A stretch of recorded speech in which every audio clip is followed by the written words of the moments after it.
worship the King, oh glorious above. Oh, gratefully sing of His wonderful love. Hello, my friends. Welcome to our backyard garden. Welcome to our backyard classroom where we study the book of nature.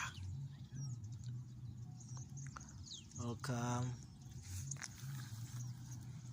to where we study the spoken word. Okay, so today I'd like us to talk about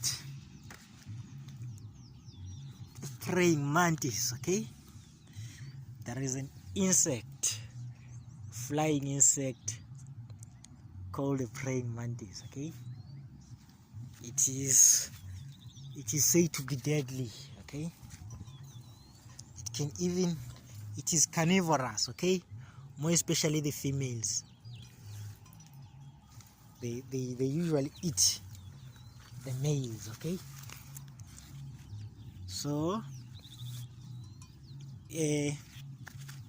these praying mantises, they don't last for long. Their lifespan is short. Okay, they usually die just before winter. Okay, so just before winter they will have to mate. Okay, and then during that time the female, she releases some chemicals to attract the male.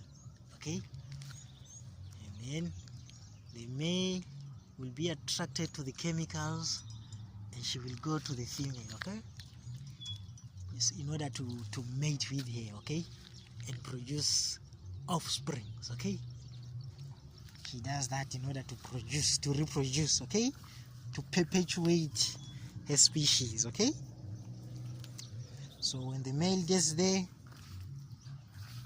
she soon grabs her and eats him. Okay, she usually starts with the head. Okay, she eats the head of the gentleman who proposes to her.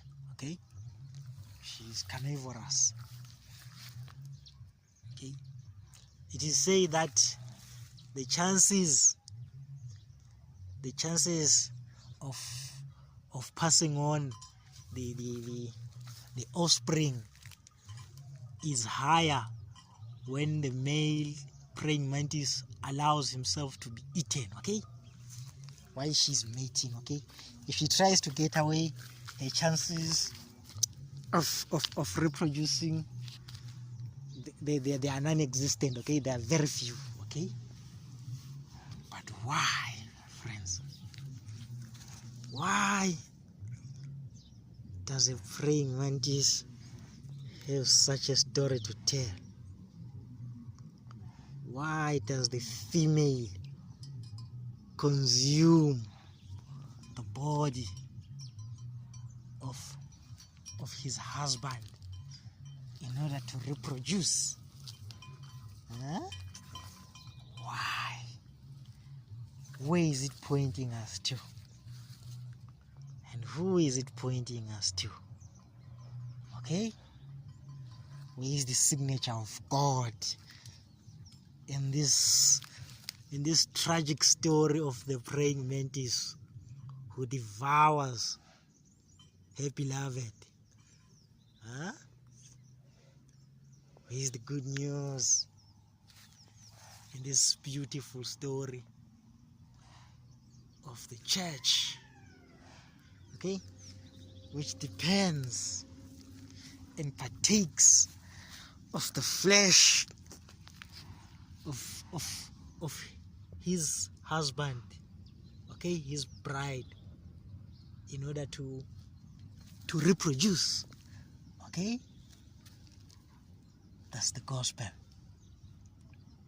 That's the gospel from the female praying mantis, a woman, a church who devours the flesh of her beloved, okay? The church which partakes in the body and the blood of Christ, okay? In order to reproduce, okay? That's the gospel. That's the gospel. That's the cross. That's the good news. That is the everlasting covenant, my friends. And thank you.